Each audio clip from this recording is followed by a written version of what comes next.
Check, check, check. Yeah, I think we're good. Cool. Hey, everybody. Our first webinar, first broadcast. Happy you could join us if you're with us. We have about 4 sections of material we're going to cover, and after each of those sections, you'll see me walk up to my computer here and look at any and all questions that have been asked. So please feel free to ask questions. They'll save, and we'll address those after we get through a few topics. Anyway, Thomas Byers Guitar Studio here. I'm Thomas Byers, the founder. All I care about is guitar education, and this is in a vein to provide everybody who speaks English basically an opportunity to learn some things about the guitar and music in general. And I'm joined by our instructor, Trevor Turville. Anything to say for yourself, sir? Well, it's Turville. That's right. He told me. First of all. I told you I'd sleep in. Hello there. My name is Trevor Turville, and I have been working here with Thomas since January, from Atlanta, Georgia originally. And so we're here talking about jamming today, and that is definitely one of the most enjoyable things about playing guitar, and but also it can be difficult to learn how to do in the beginning. So just happy to be here. Yeah. Stoked to be here. Well, let's get started. I'm really happy you're here too. I'm sorry for messing up your last name. Actually, you didn't mess it up, right? Because we agreed that now that's what you want. It's Turville. How you want to pronounce it. It's Turville. Cool. It's Turville. Yeah. Hey, so we're going to start with some basic concepts here in order to help you feel more comfortable jamming. And concept number 1 has to do with listening. And more specifically, it has to do with listening for what we call 4-bar phrases, or 4 measures of music. If you listen to pretty much any pop music, a lot of jazz music, hip hop, I mean, you name it, I'd say over 95% of the music that you might encounter moves along in these 4-bar phrases. So what do I mean by that? I mean that we find a beat that we can count in the measure, usually a 4/4 time or 3/4 time, meaning there's 4 beats or 3 beats in that measure. And we keep track just by listening of 4 of those measures. So I'm going to give you just a quick example, and then me and Trevor will do our best to have a jam together, a simple one, and start marking out these 4-bar phrases. And I'll give you some tips on how to listen for them as well.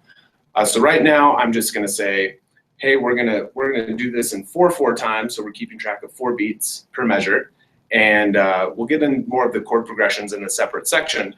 But for now, just listen for this repetition of these 4 bars. So we have a 1, 2, 3, 4.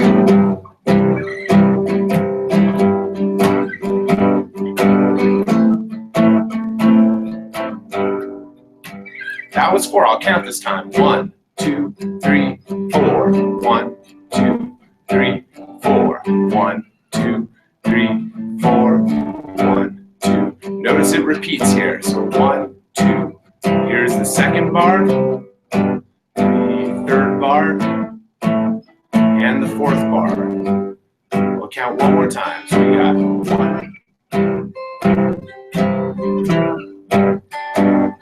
bar, and we'll end right here on the C chord. That is a very distilled version of what a 4-bar phrase could sound like. Now we could play that super fast, shall we? A 1, 2, 3, 4.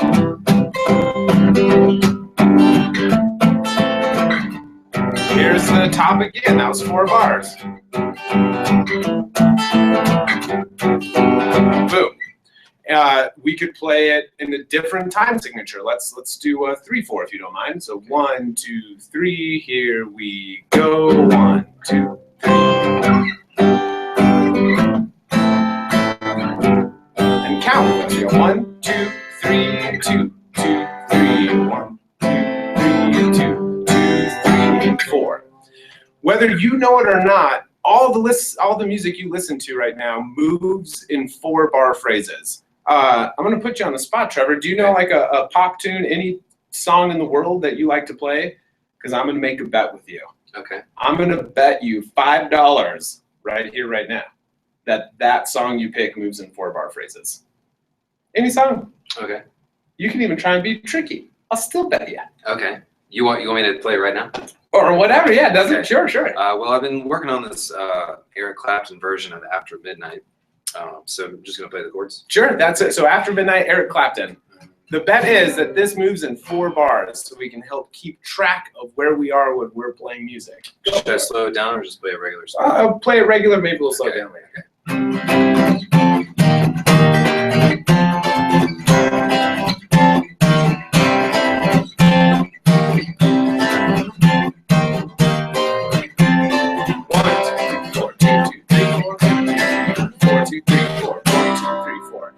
Let's do it again. So what I did right off the bat, and this will be useful to you, is that I tried to figure out where that natural beat was so that I could then figure out how many beats were happening per measure. So maybe we'll slow it down this time so we can address that specifically.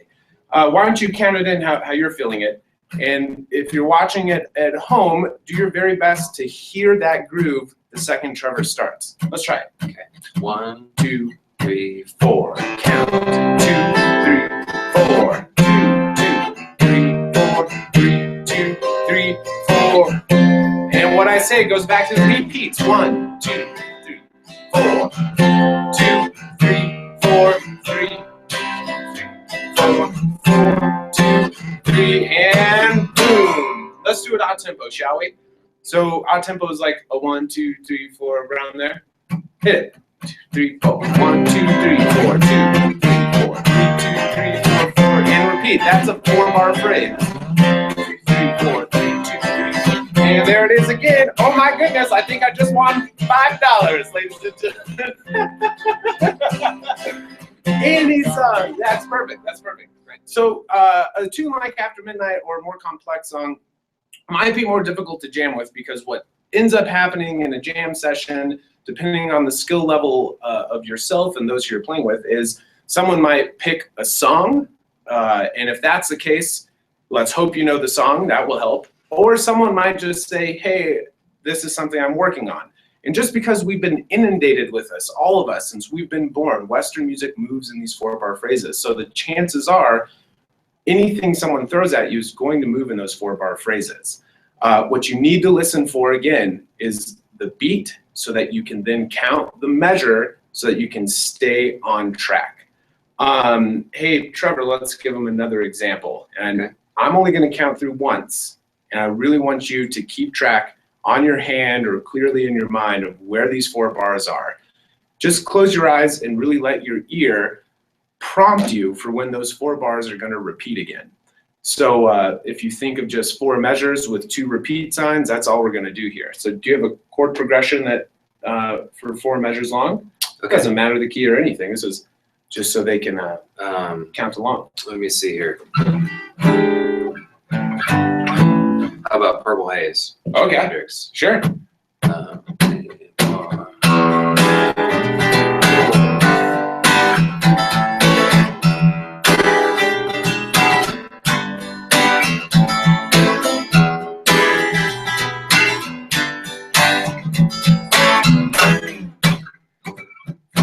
And whatever it does there. Well, we can just use that chord progression. But that, yeah, that's what the idea I had was, is just that part of the song is probably 4 bars, right? Yeah. Do you want to bet again? Or Should we bet? I don't think so. Well, we should bet. Because what if it doesn't move in 4 bars? We should address that, because then we're all screwed in this section. No, I'm kidding. We're not all screwed, but it's important to know. We'll play it again. You count in the beat just so that they have a curve on us here. So I probably would want to count at 1, 2, 3, 4. 2, 3, 4. 1, 2, 3, 4. That was 2 measures. 3, 4. 1, 2. That's 4 measures. And repeats. Beautiful. That's it. So again, 4 bars. 4 bars all the time. So let's do a little jam with that. And I guess our goal should be is to start and end without really talking too much to each other, and using our abilities to keep track of those 4 bars to help us stay focused on the song. So let's try it real quick. You guys keep track at home too, so we're feeling a slower beat. A 1, 2, 3, 4.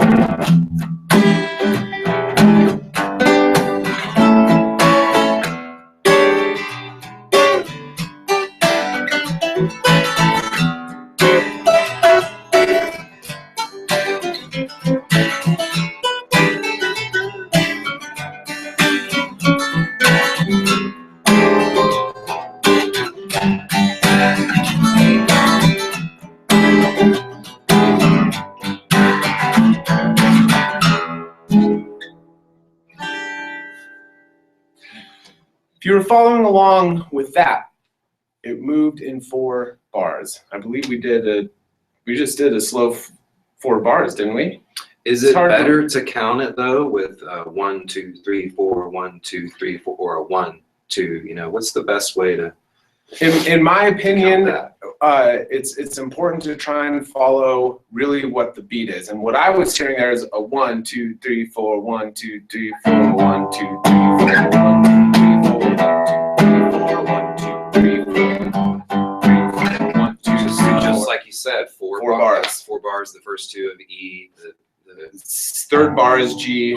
4th bar is A. Now, what happened, to backtrack here, we started feeling this a bit slower. So the nice thing about everything being in 4 bars is that it's all symmetrical. So if you start feeling something a little slower, and maybe you're unsure, maybe you think it should be slow, but it could be fast too, ultimately, it doesn't matter too much because you can just multiply by 2 to get 8 bars, which is still 4. So if we were counting on that slower beat, we could do a 1, 2, 3, 4. So we're counting it slower, which makes that on measure 2, but it doesn't really matter because it'll play out in by timesing itself. So by the time I get back to the beginning, counting slower, if Trevor was counting at a quicker beat, the 1, 2, 3, 4, 1, 2, 3, 4, we would land on the first measure again just 2 times through. But really, you would still be feeling things in a 4-bar phrase, which is important to keep track of your life when you're jamming. So to recap real quick, we need you to feel the beat first. That is all important. Try and find a beat that feels natural to count. A good weapon you have to do this is just listen to music and try and find the beat. It comes naturally to us as humans, so that's a plus.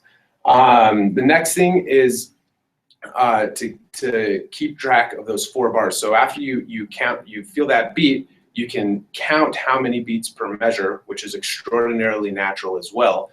And that's when you can start keeping track of those 4-bar phrases. We'll end this section real quick. I'm going to hop to the computer, see if we have any questions posted. 1 second.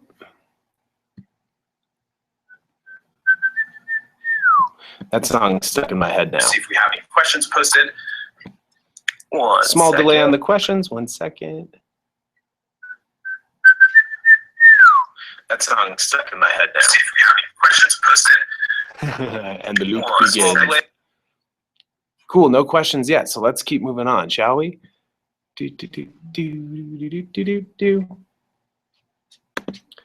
Whoops, it kicked me out. Bear with me 1 second, folks. I got to get back to where I can see ourselves.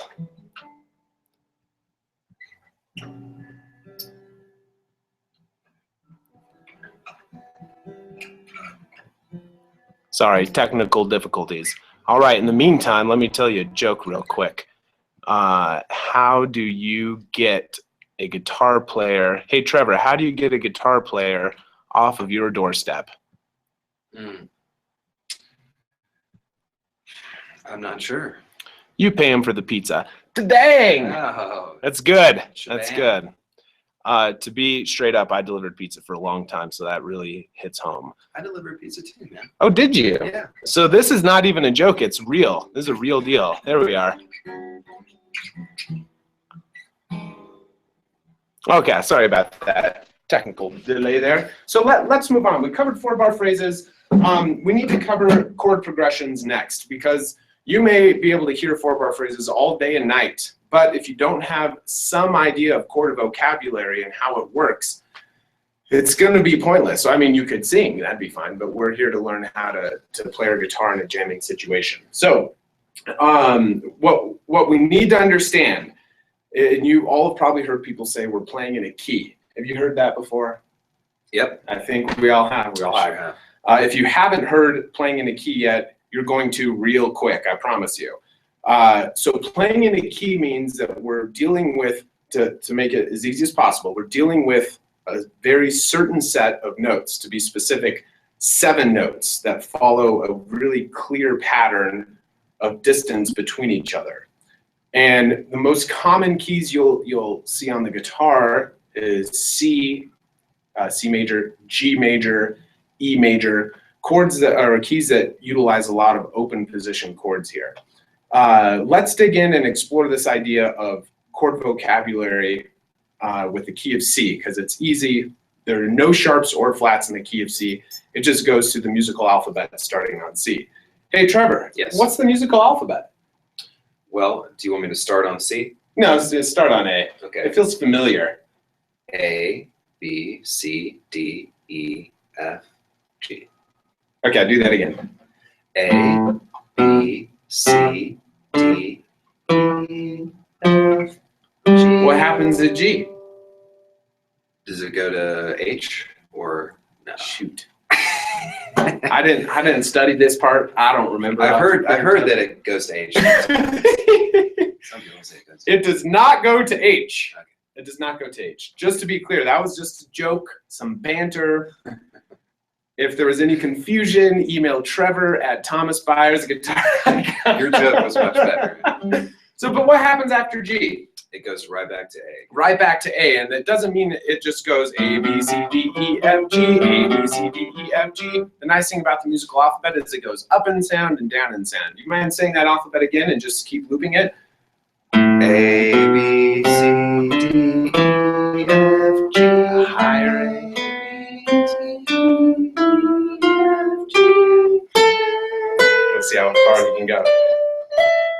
Keep going. Where are we? That A right there, sorry. Okay. Anyway, so it keeps going.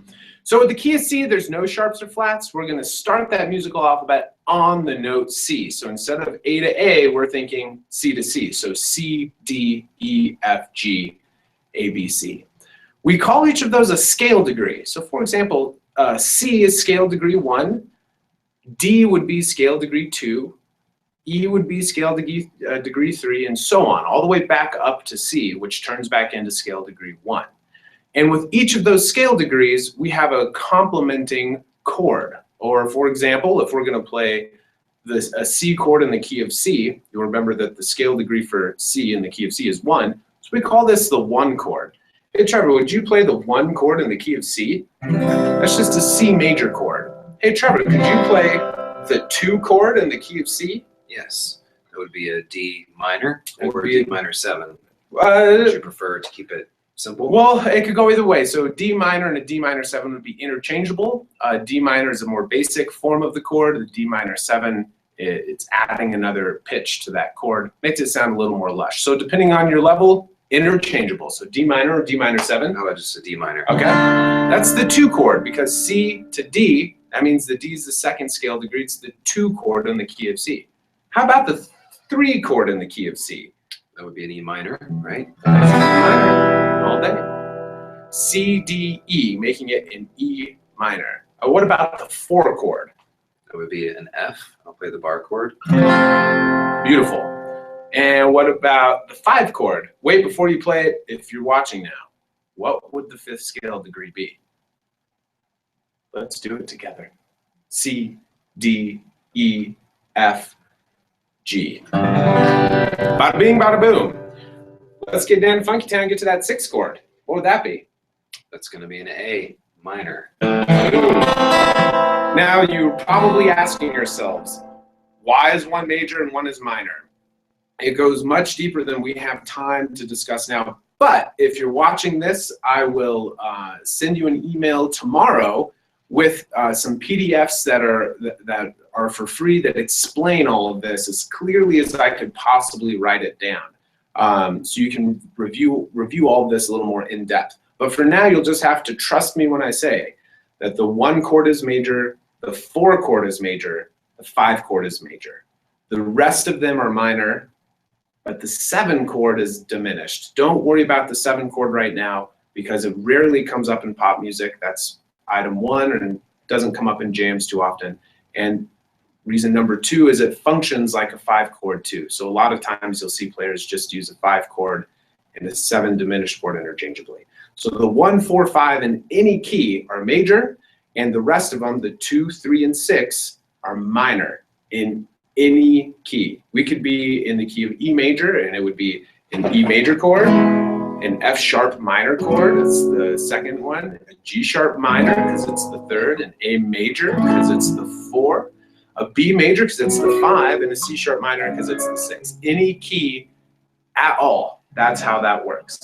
So having a basic understanding of that is a great place to start, and I'm going to recommend a couple of keys. So the key of C, the key of G, and the key of D.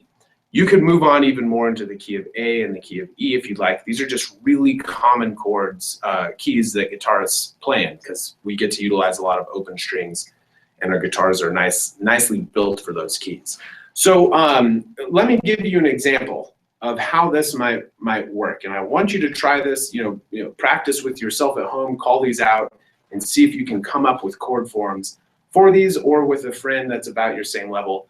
Or if you're taking lessons, bring it up with your teacher and see what they have to say.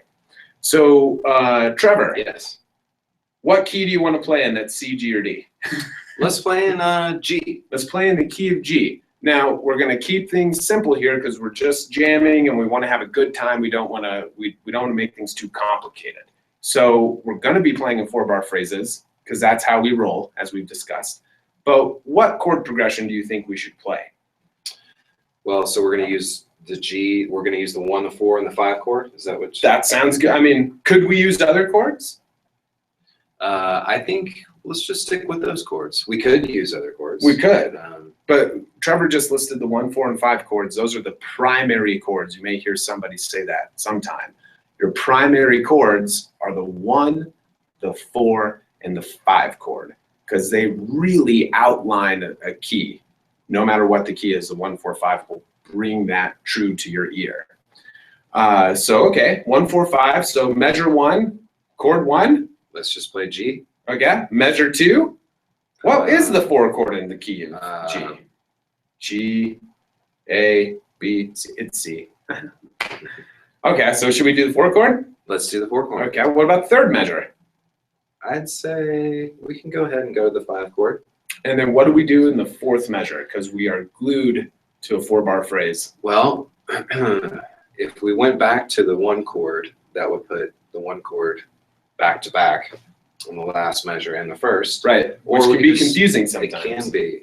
We could just go back to the 4 chord again. So you're saying we're going to do the 1 chord, the 4 chord, the 5 chord, the 4 chord. Yeah. So in the key of G, again, I'll send you these PDFs so you can have a quick reference for all of this. It's a G, a C, a D, a C. And that's 4 measures, and that's 4 bars, and that's what we will live and die by in a jam situation, is being able to keep track of where you are, those 4-bar phrases. Okay, cool. Next, how fast or slow should we go? And how many beats per measure do you think? Well, in the time signature, you mean? Sure. 4 beats. Let's do 4. Let's do 4. Super common. And then let's just take it nice and easy. Nice and easy. It's like a chunk it a little bit. Sure. Okay. We have the luxury of pre-planning all of this, which feel free to do with anybody you're hanging out with and playing with. But sometimes when you're not pre-planning, that's when listening comes into play. So you can listen for all of these things, like what's the style, what's the beat, all of that good stuff. But we're pre-planning here. So next pre-planning thing is we should trade off improvising, creating melodies. So do you want to start with that, or should I start with that? Well, I can start with it. Okay. And how many do you want to pre-plan? How many times through those 4 bars you improvise, or should we just wing it? Before what? The end? Or before I start improvising. Okay. All right. Why don't we do 4 of each? Okay, cool. So that's great. So he's going to take 4 times through the 4 bars and improvise a melody, which means I'm accompanying.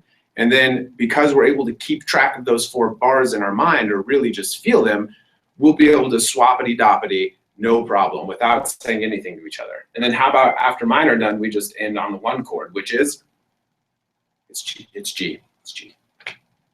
So 4 times through the progression of me taking a solo, sure. Call it, and then same thing for you, and then end on G. Swappity-doppity, yeah. Swappity-doppity. Okay. Okay. So Here we go. It was G, C, D, C. And a 1, 2, 3, 4.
I would really recommend that we're going to archive these online on our YouTube site. So have a chance to check this out again and see if you can count the 4 bars in your head and ultimately feel those 4 bars just like Trevor and I were doing. Notice we didn't say anything to each other. We don't have secret notes down here, or maybe we do have secret notes down here, but we didn't look at them. Anyway, we don't have secret notes. But but the main idea here is that we can function together with some basic parameters. Those again are 4-bar phrases, really being able to hear where you are in a tune and keeping track of when those go by and how often they go by. We predetermined our chord progression, which is extraordinarily helpful because now we know what key that we're playing in. So all of our improvising was based on that. We wanted to be sure we were playing within that key so that it sounds good, you know? And yeah, so we really need to decide now what we can do in a jam situation if no one wants to take the lead. So real quick, I'm gonna go to the computer, check for any questions about chord progressions. Again, I'll send the PDF out to you that lists a bunch of keys and those specific chords and the chord scale degree and all that good stuff. So just 1 second, I'm gonna look at the computer here, see if I can answer any questions. Hopefully I don't get kicked off again.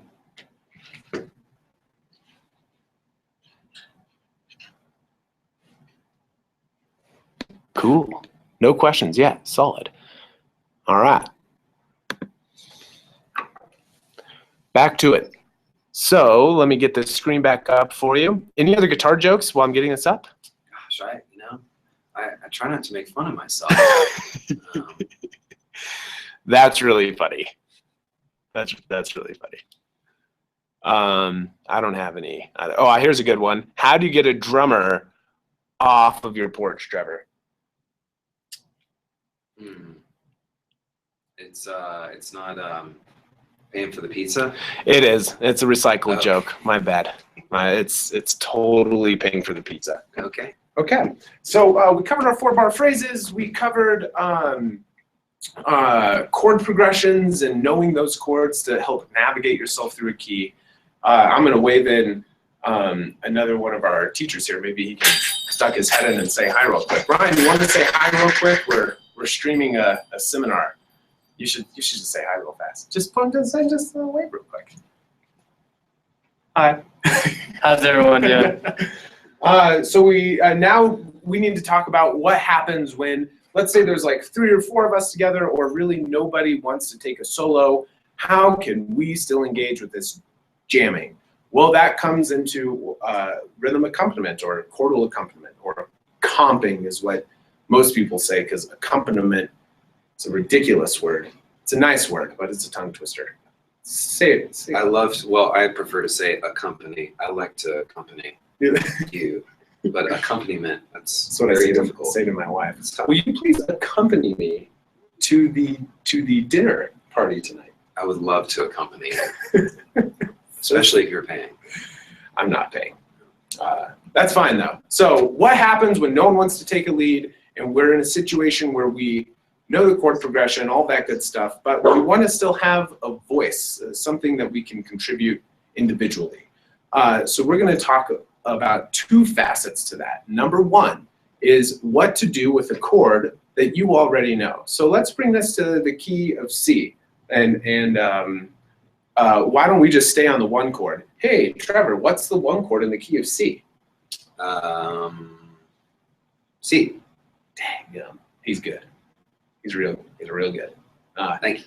He's from Atlanta too, so I don't know why, but I feel like I have to talk like I'm from Texas when he's around. Get that right, fella. Well, sometimes they talk like that from Georgia. Love it. It's the whole thing. Anyway, so what do we do? If we're just going to play a C chord, the 2 of us together, we don't want to end up in a position where if we want to contribute something unique to ourselves, where we're both just playing the same chord form, or the same voicing is what you might call it, or hear someone call it. Trevor, let's both play this one right here so everyone can hear how uncool we are sounding. And let's just do it on just simple 8th notes. 1 and go.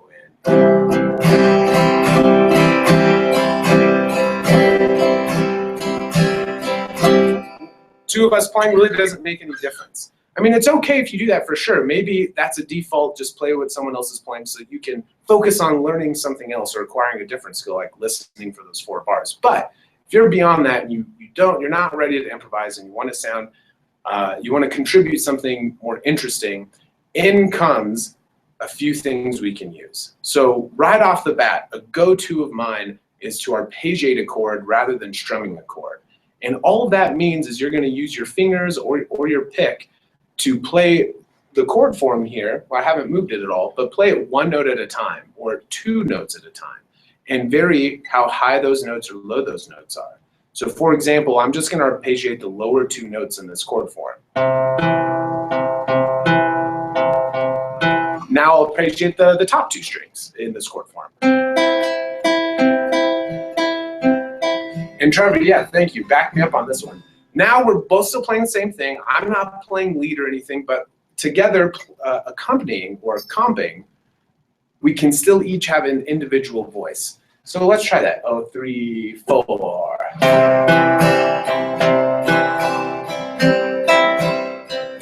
Now I'm just going to do a random arpeggiation.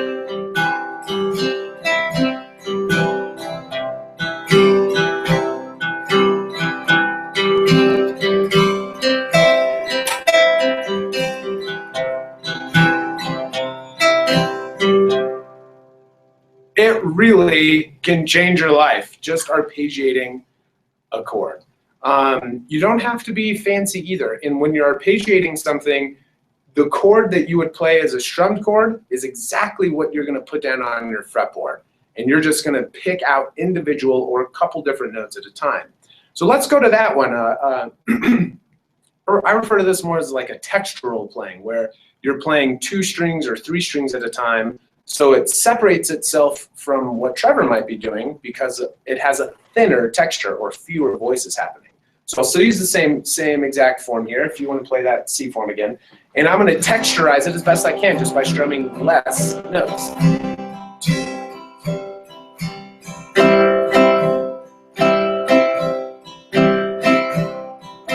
I'll play some lower ones.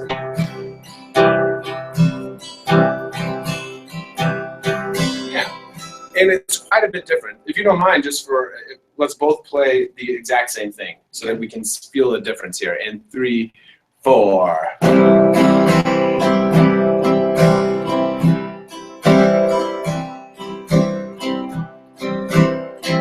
And now I'm I'm gonna put you on the spot, Trevor, if that's cool with you. Yeah. We're both just gonna try and stay on the C chord, but make it as interesting as possible in terms of arpeggiation, texture, and well, whatever else we feel like doing. Let's just see what can happen.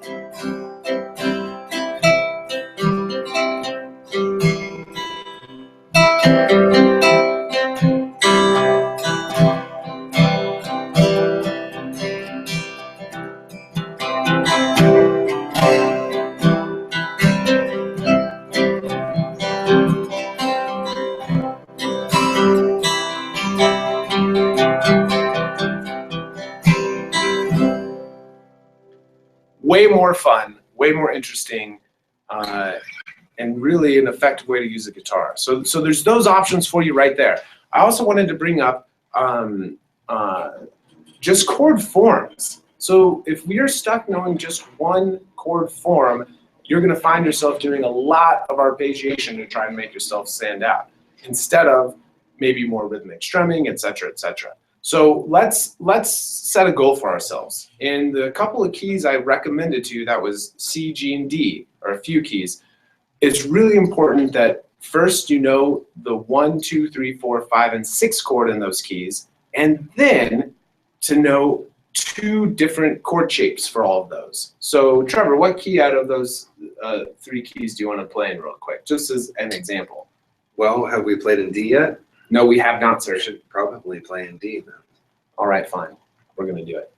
We're going to do it. So here's an example. I'm going to play just this very standard, the first D that most students learn how to play, this D right here.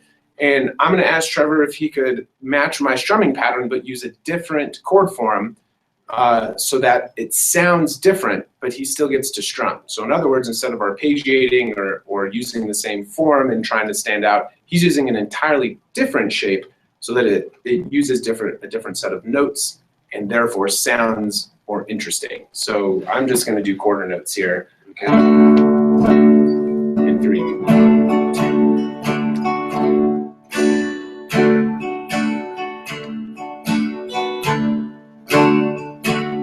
And while Trevor's doing that, I might decide to use a different one myself.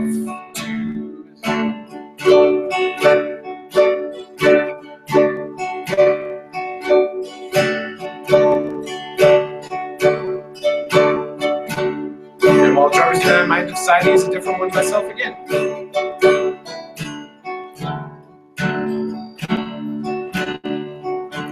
Bye, Ryan. See you later. Have a good day.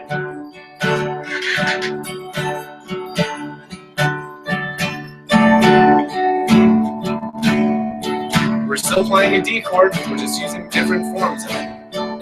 You can hear that they don't sound alike and therefore a bit more interesting.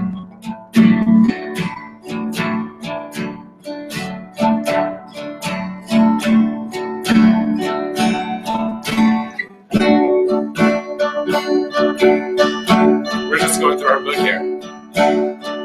Now, when you have these extra chord forms, time to start using those other ideas, arpeggiation, texture, all that good stuff. And you can sound even more interesting. So, whatever we got.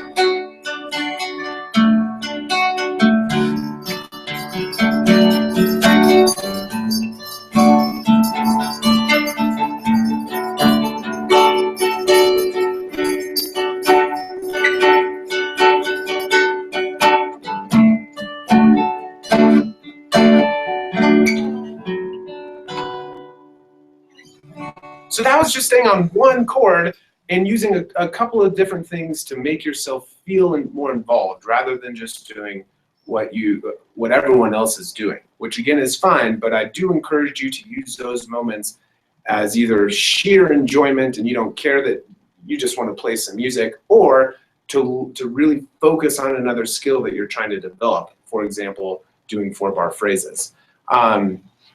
Some other things, and this just came to mind. Trevor was doing some stuff while I was setting up the camera and everything. He was doing this really cool, groovy blues lick or blues riff. Can you play that again? I can do that. Is that possible? Yeah. Why I want you to hear this is because he's not using texture or arpeggios. he's using a riff, which is basically a chord that you're adding some melody elements to. Oh, this is Maple. I bring her around. She's the mascot. But also he's using some articulation, and what I mean by that is dampening and slurs. So have a listen to how interesting this sounds, and we'll go back and see how we can apply that to some static chords. Go for it, dude. Yeah, and I'll just also say that I originally came up with the idea on a bass. So I'm basically playing what I came up with on the bass on the guitar. Cool. But the 6th, 5th, and 4th string are the same as on a bass, so works out just fine. Anyway, here it goes.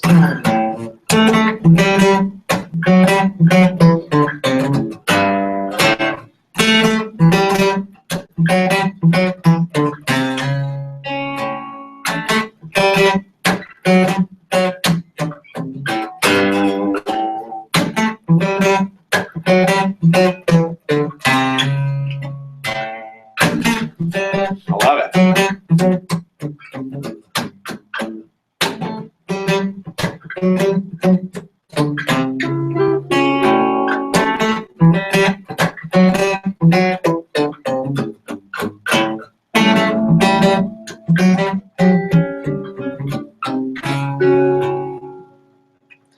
That's really cool. So some things that Trevor was doing that just sounds so badass. I don't know how else to say it. I used some foul language and I apologize. I don't apologize. That's what it sounds like. Thank you. So can you explain how you got that sound over here? What do we call that? What are you My doing? right hand, I'm palm muting in front of the bridge.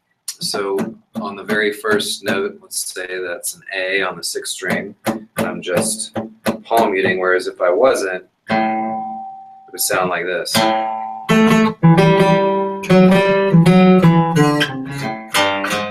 my hand is free. Sure. If I place my, almost like doing a karate chop, though don't actually karate chop, but place your hand right in front of the bridge, and you can experiment by moving it this way. You'll find you might lose it if you come too far forward. So there is a sweet spot right next to the bridge to get that palm mute sound, and that's where it gets so funky. Yeah, it sounds really cool.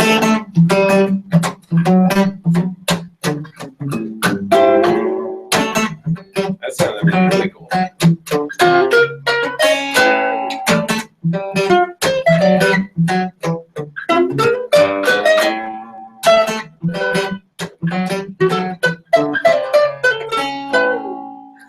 That's really fun. So if you're using an arpeggio or something with when you're just doing some accompaniment, you can absolutely add some effects with palm muting, which is a really fun technique to add to it, and you'll sound different. And you can strum with palm muting. You'll sound different just because of the way you're articulating your notes. So that's another thing you can do. So we're going to wrap up with 2 more ideas. One is just basic improvising. Improvising is a huge subject on its own, but if you're just getting your feet wet and just getting used to jamming and all that, there are a few things you can do that will save your life or make it more of a rewarding experience. That was a little dramatic. You will die if you don't. It'll save your life, Trevor. I'm dramatic. It's fine. So thing number 1 is you've got to know the key that you're playing in. I already mentioned 3 keys, C, G, and D, that would be useful to start all of this out with. So go ahead and get those under your fingers. And the next thing, other than knowing those chords, is to know 1 or 2 scale shapes that you can play a melodic line in those keys with. So I'll send this out in the PDF too, with the key explanation and chord theory. I'll send out a bunch of patterns that you can use that are movable. In other words, if you learn a pattern in one position, you can move it anywhere as long as you know what note you're starting on so that you can play in that key. So you'll just have to trust me on that. So I'll send that out tomorrow to any of those watching. And if you're going to watch this on YouTube, I'll post some links below the video so that you can access them as well. So 1 or 2 scale formations, that's on you to learn with some help with these PDFs. That's totally fine. But more importantly, rather than just having the technical facility, you need to have an idea of what a melody should sound like. So we want to keep things simple at first when we first start improvising a jam session. And what I mean by that is fewer notes and more song-like. So my favorite thing to do with people just starting improvising is say, think of a melody you really love, a pop song you really like, anything like that. And you'll notice right away that most of those aren't super busy and they don't have a giant range. So you don't hear a lot of songs doing things like that. No one's singing boo, ba, boo, ah. Can't get that high. Most of the things that feel comfortable and natural to us are close together and are simpler. So for example, I'm just gonna play 3 notes in a row and try and make it more of like a song.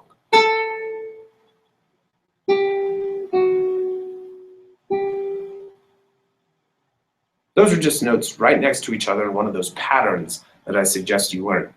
So you want to keep it song-like, keep your notes closer together for now. Again, we're just starting out, and we're keeping it simple so that you can really tackle the hardest part about this, and that is keeping track of your 4-bar phrase while you're trying to be creative on your fretboard. I promise you it's difficult, so let's keep things simple at first.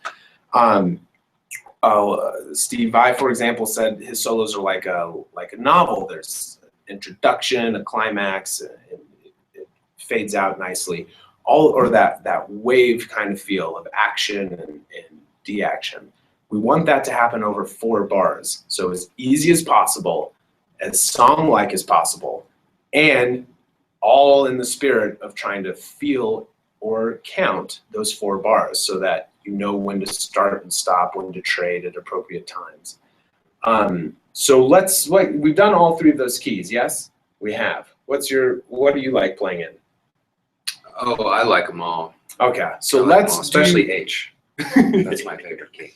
Bring it back. I like H2, it's very good, it's very good. So let's do, we were just in D, let's do D again. We're gonna set the parameters, and then we're each gonna take a few solos and try and keep it simple, song-like, and most importantly, evident that it's happening in 4-bar phrases so that everyone involved knows what's happening in terms of where you are in the jam. I don't know, so jam, we just bought apricot jam for Cohen. He's my son, and he hates it. So we spent all this money on an organic, delicious apricot jam. He didn't eat it. It was his choice. Whatever. So I'm going to make him watch this and show him how to jam for real. That was a terrible joke. I'm just pretty good. There's a lot of talk about food starting to make me hungry. I'm hungry now too. So Trev, let's do. We did a 1-4-5-4 in the key of G. Let's do the same thing in the key of D. So that means our 1 chord is D in the key of D. Our 4 chord is G. So D, E, F sharp, G. And when you're counting, for now, you don't need to worry too much about sharps unless they land on the 4 or 5. So right now, it's no big deal if you said F or F sharp. But anyway, D, E, F sharp, G. So that's the 4 chord, and the 5 chord would be A. So it's going to be 1-4-5-4 in the key of D. And we're going to demonstrate some simple song-like improvising so that you can keep some brain resources to keep track of where you are. So let's say 4-4 again, same old, but let's do shorter trade-offs, and we'll do 2 each. So 2 times 2 for you, 2 times 2 for me, okay? 2 times 2 for you, 2 times 2 for me, and we'll call it a day. Perfect. And you'll notice we have to be able to keep track of where we are in order to trade off in 2s, or trade 2s as it's sometimes called. So let's give it a shot. You want to start improvising first? Or okay, sure. Yeah, sure. So here we go. Keeping it simple, go learn those forms. And 3, 4.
Nothing crazy fancy. Don't need to be fancy at all.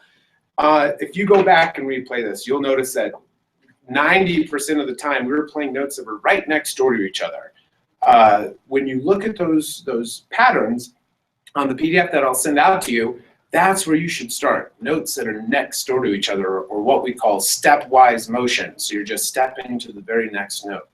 The nice thing about these patterns is it gives you notes that will generally just sound really good over the progression that you're in.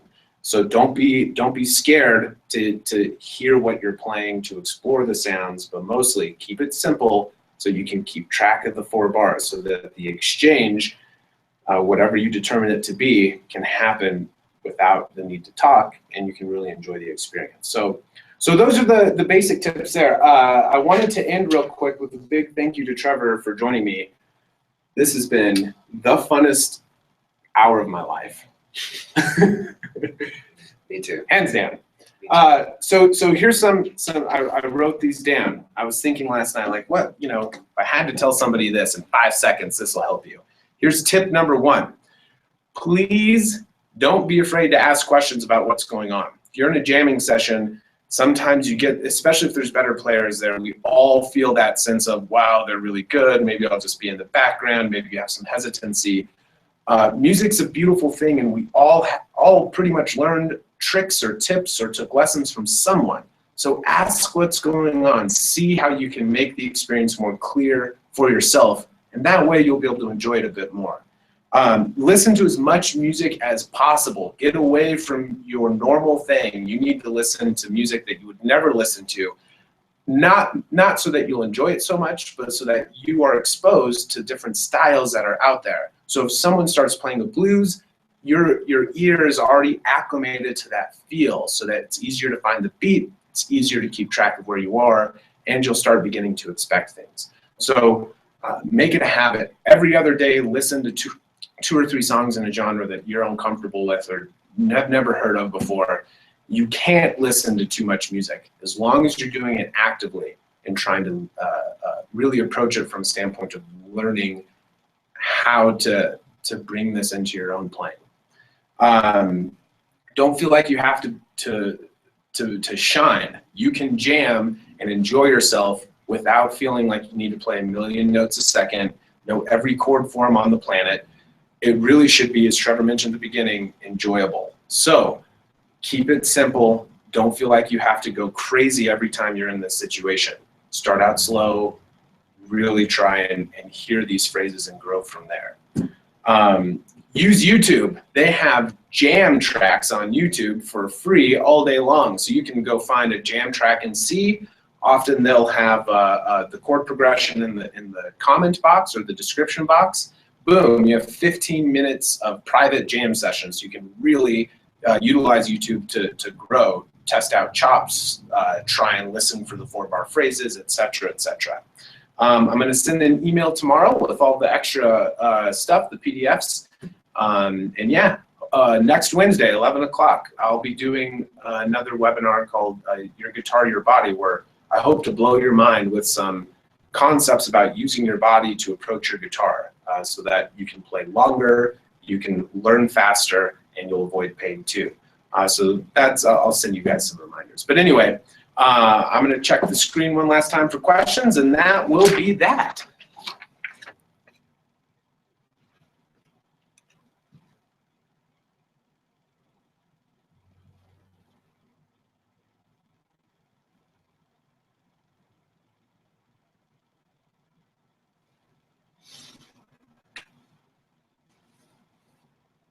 Okay.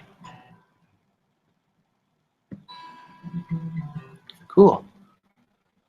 Well, we don't have any questions, so on behalf of Thomas Byers Guitar Studio, we really enjoyed this. Please check out our website. We do lessons in studio. We have online curriculums. We are here for guitar education for all. So till next time, have a good day. So long.